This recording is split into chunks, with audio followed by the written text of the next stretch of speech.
नमस्कार। विपक्ष ऑलवेज बेदम देख रहे हैं आप। मैं हूं आपके साथ पूजा। पंजाब विधानसभा चुनाव से पहले कांग्रेस में छिड़ी अंदरूनी जंग थमती हुई नहीं दिख रही है। चरणजीत सिंह चन्नी और अमरिंदर सिंह राजा वड़िंग के बीच खींचतान ने पार्टी की मुश्किलें बढ़ा दी है। इस विवाद को खत्म करने के लिए पंजाब प्रभारी भूपेश बघेल खुद चंडीगढ़ पहुंचे, लेकिन उनके बयान ने यह साफ कर दिया कि कांग्रेस हाईकमान फिलहाल अपना फैसला बदलने के मूड में नहीं है। भूपेश बघेल ने कहा कि प्रदेश अध्यक्ष बदलना कोई गुड्डे गुड़िया का खेल नहीं है। उन्होंने स्पष्ट किया कि अमरिंदर सिंह राजा वड़िंग ही पंजाब कांग्रेस के अध्यक्ष बने रहेंगे और उन्हीं के नेतृत्व में पार्टी 2027 का विधानसभा चुनाव लड़ेगी। तो दूसरी तरफ ममता बनर्जी की मुश्किलें अब और बढ़ती नजर आ रही है। ईडी ने पीएमएलए के तहत बड़ी कार्रवाई करते हुए टीएमसी के 3 बैंक खातों में जमा करीब 440 करोड़ रुपए फ्रीज कर दिए हैं। ईडी का दावा है कि इन खातों में जमा राशि संदिग्ध वित्तीय लेन देन से जुड़ी जांच के दायरे में है। इसी मामले में कोलकाता के 5 ठिकानों पर छापेमारी भी की गई है। तो ममता की टीएमसी और कांग्रेस में क्या कुछ चल रहा है, आज इसी पे चर्चा करेंगे। मेरे साथ स्टूडियो में मौजूद हैं कैपिटल टीवी के editor in chief doctor Manish Kumar और एग्जीक्यूटिव एडिटर राजीव जी। सर, आप दोनों का बहुत बहुत स्वागत है। धन्यवाद। सर, क्या चल रहा है पंजाब में? क्या ये लड़ाई थमेगी या और ज्यादा बढ़ जाएगा? अब तो लड़ाई तो बिल्कुल आर पार की हो ही गई। चन्नी साहब की संख्या, उनके गुट की संख्या बढ़ती जा रही है। अब तो बताया जा रहा है कि 70 बड़े लीडर्स जो हैं उनके साथ आ गए हैं। उसमें बहुत सारे एक्स एमएलए हैं, कुछ एमएलए हैं, और उन्होंने शर्त रखी कि भाई राजा वड़िंग को हटाओ। राहुल गांधी वापस आ गए, वापस आए, बवाल मच रहा है पंजाब में। वो निकल लिए राजस्थान पता नहीं किस लिए गए, रंधावा जी को छोड़ के। रंधावा जी इधर अलग जो है मीटिंग कर रहे हैं और भी लोगों को जोड़ा जा रहा है। और क्या फरमान है, देखिए, जब तक राहुल गांधी यहाँ नहीं थे तो बातचीत चल रही है कि वहाँ पे बघेल साहब गए, बातचीत किए, सब कुछ हुआ।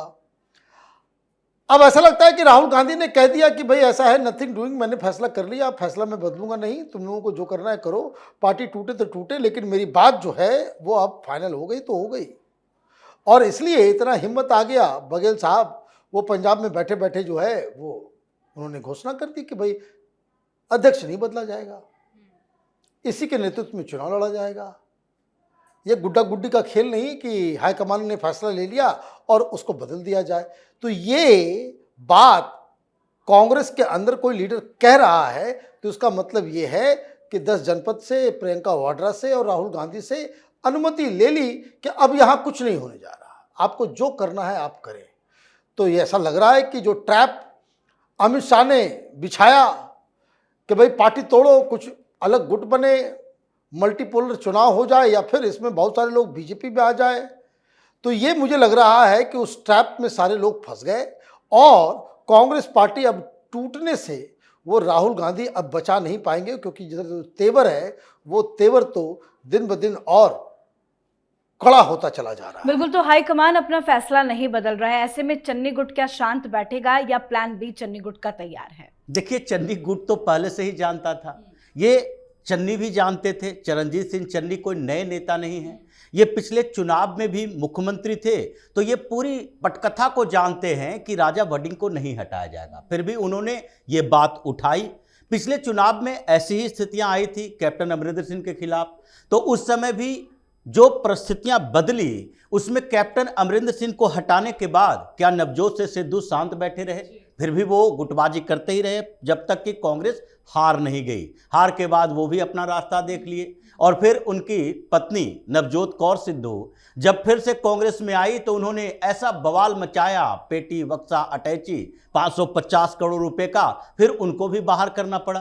तो ऐसी स्थितियों में ये चन्नी जानते हैं कि इस बीच जो काम हम करने जा रहे हैं उसमें ऐसा तो हो नहीं सकता कि 2 दिन पहले फैसला हुआ, राजा वड़िंग अगर प्रदेश अध्यक्ष हैं तो उनको प्रदेश अध्यक्ष की जिम्मेदारी छीन ली जाएगी और वो चुपचाप बैठकर देखते रहेंगे।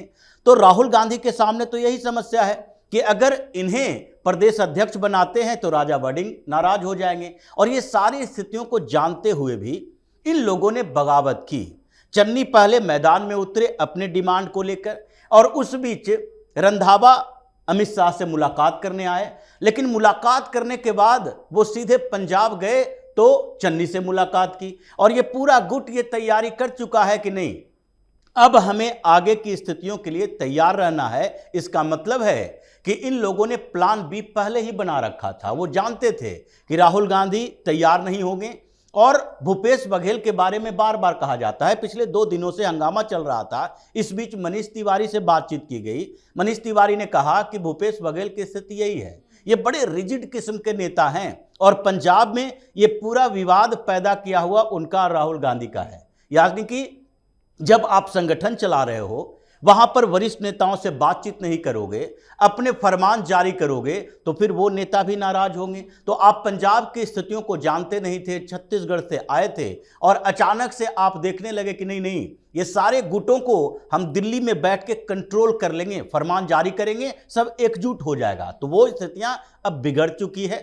चन्नी ने मान लिया है कि आगे हमें क्या करना है। अब उनके पास जितने ऑप्शन हैं उसमें से देखा जाएगा कि वो ऑप्शन दिल्ली में बैठे ये भारतीय जनता पार्टी के शीर्ष नेतृत्व या अमित शाह क्या सोचते हैं कि वहां एक और गुट होना चाहिए, या भारतीय जनता पार्टी को मजबूत करने के लिए अभी आम आदमी पार्टी और कांग्रेस के तोड़े हुए नेता साथ में आए, अकेले चुनाव लड़ें, या फिर अकाली दल के साथ गठबंधन करने के लिए एक और गुट भी तैयार होता है। तो मल्टीपोलर इलेक्शन में हम लोग बाजी मार जाएंगे। बिल्कुल, बात करते हैं सर पश्चिम बंगाल की। तो ममता बनर्जी का क्या हाल है? ताजा अपडेट तो यही है कि ईडी ने बड़ा एक्शन लिया है। टीएमसी से जुड़े 3 बैंक अकाउंट को फ्रीज कर दिया गया।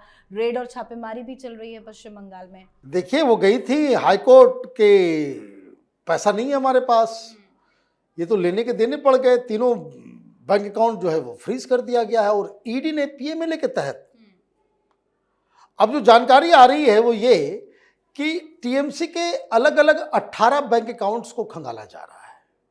कारण ये कि विधाननगर साइबर सेल के अंदर एक कंप्लेन आया। कंप्लेन ये आया कि कोई बहुत बड़ा साइबर घोटाला का पैसा जो है इधर उधर लगाया जा रहा है। तो उस कंप्लेन के आधार पे ईडी के अधिकारी छापेमारी करने गए। तो छापेमारी कहाँ हुई? तो केयरवेल कंपनी है एक नाम, जो एविएशन सेक्टर में भी काम करती है। और जब वहाँ पे छापेमारी की गई तो मालूम चला कि अरे, पैसे तो टीएमसी के खाते से यहाँ पे आ रहा है। और पूछताछ किया गया तो मालूम चला कि 2023 से 2026 में कई सारे ट्रांजैक्शन हुए हैं। 160 करोड़ बताया जा रहा है। हाँ, 112 करोड़ रुपया जो है वो खर्च किया इन लोगों ने। किस पे? एक लग्जरी जेट और एक अगस्ता वेस्टलैंड हेलीकॉप्टर। तो पैसा दिया, खरीदा भी, और उसके बाद मालूम चल रहा है कि रोज कुछ न कुछ जा रहा है। मतलब कि उसके पैसे से ही खरीदा, और खरीदने के बाद टीएमसी को ही ये जो चार्टर्ड प्लेन और ये जो चल रहा था वो अभिषेक बनर्जी वो इस्तेमाल कर रहे थे, हेलीकॉप्टर और ये, और उसका किराया भी दे रहे हैं।